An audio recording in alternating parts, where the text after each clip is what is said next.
Hi and welcome to another edition of ChinnyVision. Today, Zolyx on the Commodore 64, a 199 game from Firebird in 1987.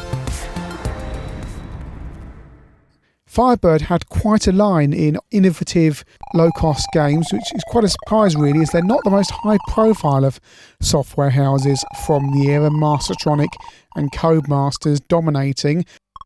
But nevertheless, Firebird were putting out some pretty neat titles, including Eyeball, Eyeball 2, and of course Thrust, and all those games across a variety of formats and all excellent. Zolyx is another one of these 199 games that Firebird was putting out at this time. It owes a lot to the arcade game from 1981, Quicks, but kind of takes it and adapts it and turns it into something else that's kind of a little bit more addictive and a little bit better to play. The version you want is the Commodore 64 version. There are versions for the Spectrum and Amstrad and Commodore 16 as well. The C16 version isn't too far off the Commodore 64 version, but really the C64 version is where it's at. It's a really simple game. You are basically a little dot and you draw lines across the screen to divide the screen up. You've got to avoid the other dots on the screen and carve the screen up so that you are in control of more than 75%. Now the thing is, if a dot hits you, you die.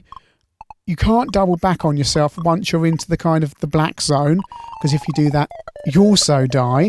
And what you got to do is control 75% or more of the screen. The higher you get above 75%, the higher your score will be.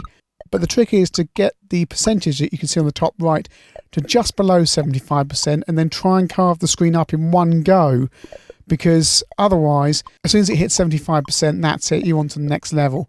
And there's significant score bonuses to be had if you kind of carve up the screen to say 95%.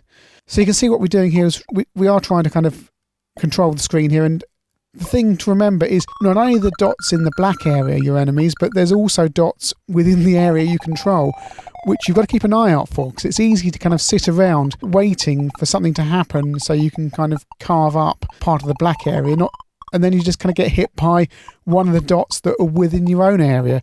So that's worth watching out for. Now, we're controlling 59% of the screen here, but hopefully if we get this right now, here we go.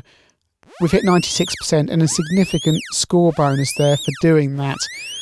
And that's all there is to the game, really. You just simply kind of try and carve the screen up. Each level, we've got more dots to deal with. They don't speed up.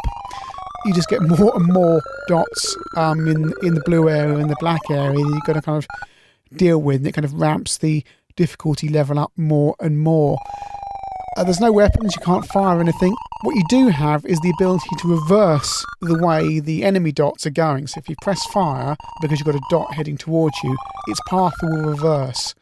On level 1 you can get to do this once, on level 2 you get to do this twice, and so on.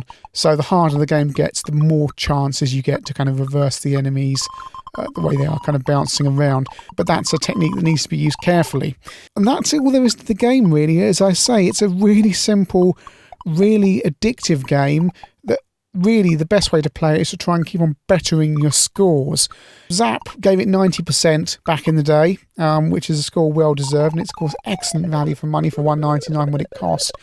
They did criticise it. Julian Rignall actually said he wasn't too impressed with the graphics and sound. But I'm not sure what he's looking for, because this isn't a game that's about graphics and sound. It's a game about being really addictive, and you keep on wanting to go back to it.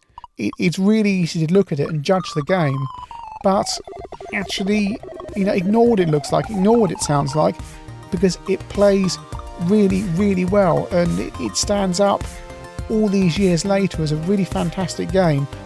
Definitely give this game a go on the Commodore 64. It's really good fun.